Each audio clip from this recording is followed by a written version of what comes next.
1월 15일 금요일 윈TV 미주 핫뉴스입니다. 시카고 한인 공중파 TV 방송 윈TV에서는 새해를 맞아 팬데믹 극복을 위한 특별 캠페인으로 무료 구인 구직 사고 팔기 방송을 시작합니다. 비즈니스 운영에 필수, 인력 확보를 위한 구인 광고, 생계를 위해 직장을 구하는 이들을 위한 구직 광고, 좋은 물건을 저렴한 가격에 구입할 수 있고 더 이상 필요 없는 중고 물건들을 정리할 수 있는 사고 팔기, 이 모든 정보를 한 곳에서 교환하고 얻을 수 있는 시카고 장터를 마련합니다. 윈TV 캠페인 무료 구인 구직 사고 팔기 참여 방법으로는 먼저 구인 광고, 상호명, 모집 분야, 베네핏, 제출 방법과 연락처를 기입합니다. 구직 광고, 구직 분야와 간단한 자기소개, 연락처, 사고 팔기, 뉴 오어 유스드 물건 소개, 사진, 팔고 싶은 가격, 필요한 물건의 종류와 살 수 있는 가격을 기입합니다. 보내는 방법은 첫 번째, wintv4989@gmail.com 이메일을 이용할 수 있습니다. 두 번째, 카톡이나 문자용 전화 224-283-8200 윈TV 친구 찾기를 통해 사용 가능합니다. 세 번째, 시카고토털.com 웹사이트 구인구직 사고팔기 코너에서 참여할 수 있습니다. 올려준 내용들은 공중파 채널 24.5 윈TV와 24.6 MCTV를 통해 하루 2차례 방송한 후 유튜브 윈TV와 포털 사이트 시카고토털.com에도 올리게 됩니다. 윈TV 특별 캠페인 무료 구인 구직 사고 팔기 행사에 한인 여러분의 적극적인 참여를 기다립니다. 조 바이든 대통령 당선인은 $1,400의 현금 지원금이 포함되는 3차 코로나 구호 패키지를 취임 첫날부터 추진하겠다고 오늘 발표했습니다. 3차 구호 패키지 예산은 1조 5천억 달러 규모에 달하며 연방 실업수당도 연장돼 액수도 늘어납니다. 바이든은 취임 첫날부터 추진해야 할 최우선 과제로 경기 부양책을 꼽았습니다. 특히 현금 지원을 2차 때 $600를 $2,000로 올려 2차 때 $600를 이미 받은 사람들에게는 $1,400를 추가 지원합니다. 또한 팬데믹으로 대규모 실직 사태가 계속됨에 따라 연방 실업수당도 연장하고 액수를 확대하는 방안도 추진합니다. 현재 주당 $300로 지급되는 2차 연방 실업수당은 3월 14일에 끝나게 되는데 이를 더 연장하게 됩니다. 동시에 주당 $300 실업수당 지급액을 1차 때의 $600로 올리는 방안을 추진 중입니다. 이와 동시에 전국적으로 실시되는 코로나 백신의 전국민 접종의 속도를 내기 위해 백신 구입과 배포 그리고 접종에 수백억 달러를 추가 배정하려고 계획하고 있습니다. 지난 11일 세계 최대 가전 및 전자기기 전시회인 CES가 온라인을 통해 개최됐습니다. 이날 팬데믹 시대를 맞아 비대면 언택트 제품이 다양하게 출시됐으며 관련 시장 수요가 급격하게 증가하고 있습니다. 이번 CES에서는 코로나 퇴치를 위한 마스크, 센서, 공기정화장치, 살균제와 음성 제어 기능이 들어간 수도꼭지, 인공지능 안내기기 등 비대면 언택트 시대로 가는 혁신적인 제품들이 다양하게 출시됐습니다.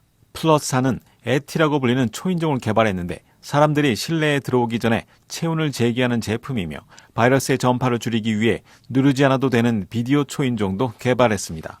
또한 에어팝 회사는 센서와 함께 필터를 교체할 시기를 알려주는 스마트 마스크도 개발해 선보였습니다. 한편 4차 산업혁명 시대를 맞아 인공지능 반도체 시장도 앞으로 3배가 넘게 커질 것으로 전문가들은 전망했습니다.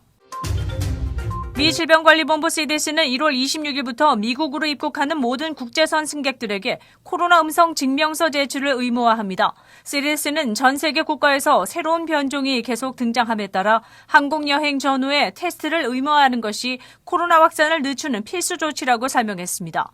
따라서 국제선 승객은 항공편 탑승 3일 전에 코로나 테스트를 받아야 하며 음성 증명서를 제공해야 합니다.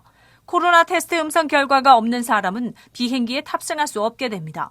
이 주문서에서는 CDC는 마스크 착용과 사회적 거리 두기와 같은 일상적인 예방 조치와 더불어 공항과 항공기 내에서 방역 강화는 더 안전한 여행을 할 수 있을 것이라고 밝혔습니다.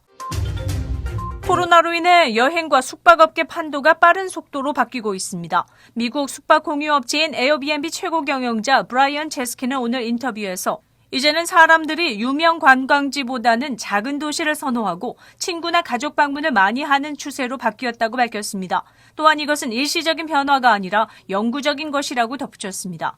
많은 사람들이 자동차로 여행하며 인기 있는 여행에서 의미 있는 여행으로 트렌드가 옮겨가고 있습니다.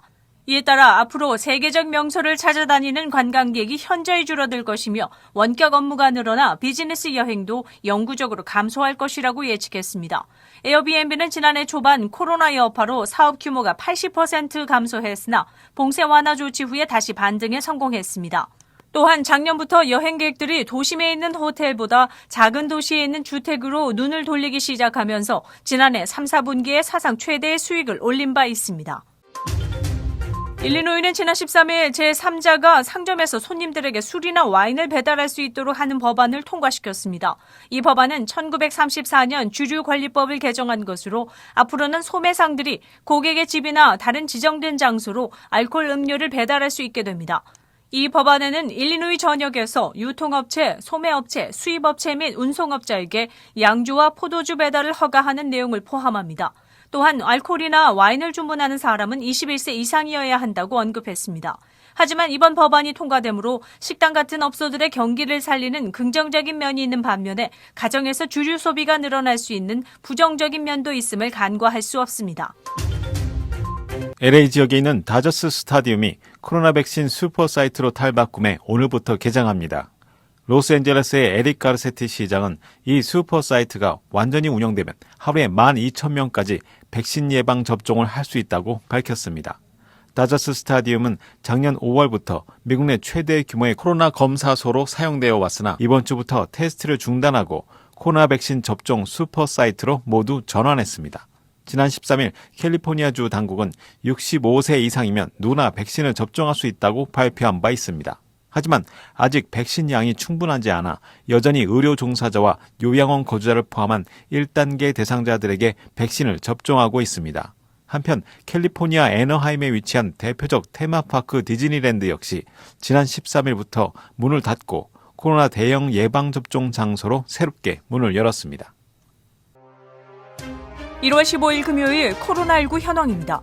미 전 지역 누적 확진 2,397만 2,044명, 신규 확진 11만 9,668명, 누적 사망 39만 9,893명, 하루 신규 사망자 수는 1,826명이며 지금까지 완치된 사람은 1,415만 1,209명입니다.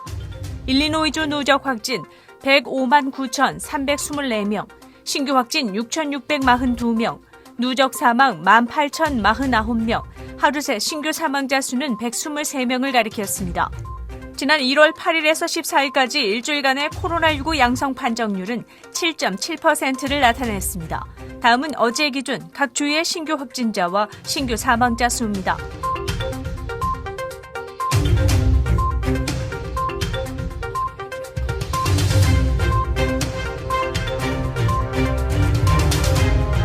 코로나19 데이터 관련 자세한 내용은 시카고토털닷컴을 통해 다시 볼 수 있습니다.